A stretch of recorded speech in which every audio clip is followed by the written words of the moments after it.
আসসালামু আলাইকুম। আলহামদুলিল্লাহ ওয়াহদা ওয়াসসালাতু ওয়াসসালামু আলা মান লা নাবিয়্যা বাদা।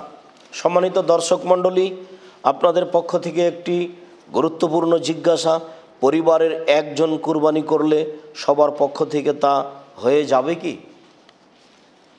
আমরা সাধারণত সমাজে এটাই দেখি যে যারা পরিবারের দায়িত্বশীল তারাই কুরবানি করে থাকেন, তার অধীনে তার ছেলে মেয়ে থাকে। এমন আমল সহিহ হাদিস দ্বারা প্রমাণিত রয়েছে।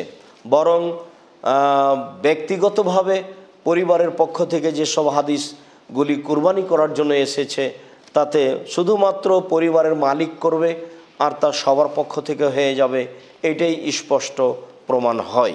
আয়েশা রাদিয়াল্লাহু তাআলা আনহা বলেন, রাসূল সাল্লাল্লাহু আলাইহি সাল্লাম একটি শিংওয়ালা ভেড়া কেনার আদেশ করেন। তিনি বলেন, ভেড়াটি এমন হবে যা কালোতে হাঁটে, কালোতে সয়, কালোতে দেখে।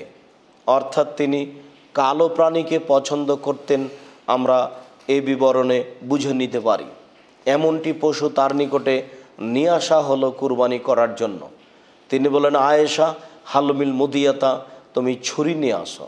আবার তিনি বললেন, ইস হাদিহা বেহাজারিন, তুমি পাথরের মাধ্যমে ছুরিটি ধারালো করে নাও। আয়েশা রাদিয়াল্লাহু তাআলা আনহা বলেন, ফাফালতো, আমি তাই করলাম। সুম্মা আখাযাহা, তিনি ছুরিটি হাতে নিলেন। ওয়াখাদাল কাবসা, তারপর ভেড়াটি ধরলেন। ফাজজাহু, তিনি তাকে ফেলে দিলেন। সুম্মা জাবাহু, তারপর তিনি কুরবানি পশুকে জবে করলেন। তারপর তিনি জবে করলেন, তিনি বললেন বিসমিল্লাহ, আল্লাহর নামে। আবার তিনি বললেন, আল্লাহুম্মা তাকাব্বাল মিন মুহাম্মদ ওয়া আলি মুহাম্মদ, আল্লাহ তুমি এই কুরবানি কবুল করো মুহাম্মদের পক্ষ থেকে, তার পরিবারের পক্ষ থেকে।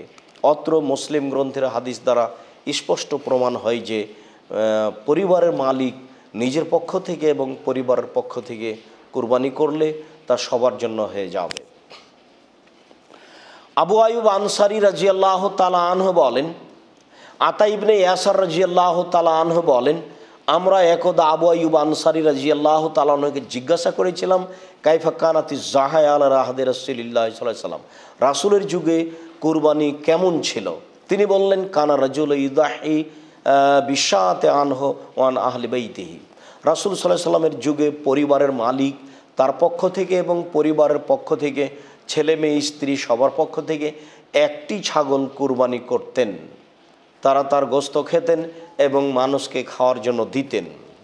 সম্মানিত দ্বীনি মুসলিম ভাই বোন, আমরা অত্র হাদিস দ্বারা স্পষ্ট বুঝতে পারছি যে পরিবারের মালিক যদি একটি পশু কুরবানি করে তাহলে তার পক্ষ থেকে এবং সবার পক্ষ থেকে হয়ে যাবে। আর এইটাই করা উচিত। যার কারণে আমরা বলে থাকি যে আপনারা 7 ভাগে কুরবানি না দিয়ে পরিবারের পক্ষ থেকে অন্তত একটি পশু কুরবানি করার চেষ্টা করেন।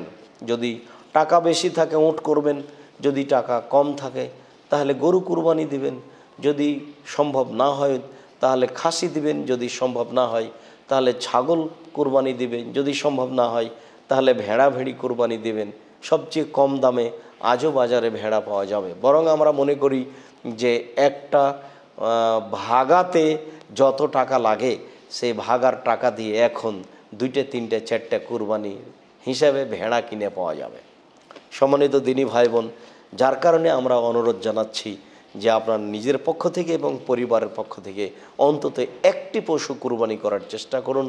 আল্লাহ আপনাদেরকে তৌফিক দান করুক। আল্লাহুম্মা আমিন। আল্লাহু আ'লাম বিস-সাওয়াব। ওয়া সাল্লাল্লাহু আলা নবী ওয়া সাল্লাম। আসসালামু আলাইকুম।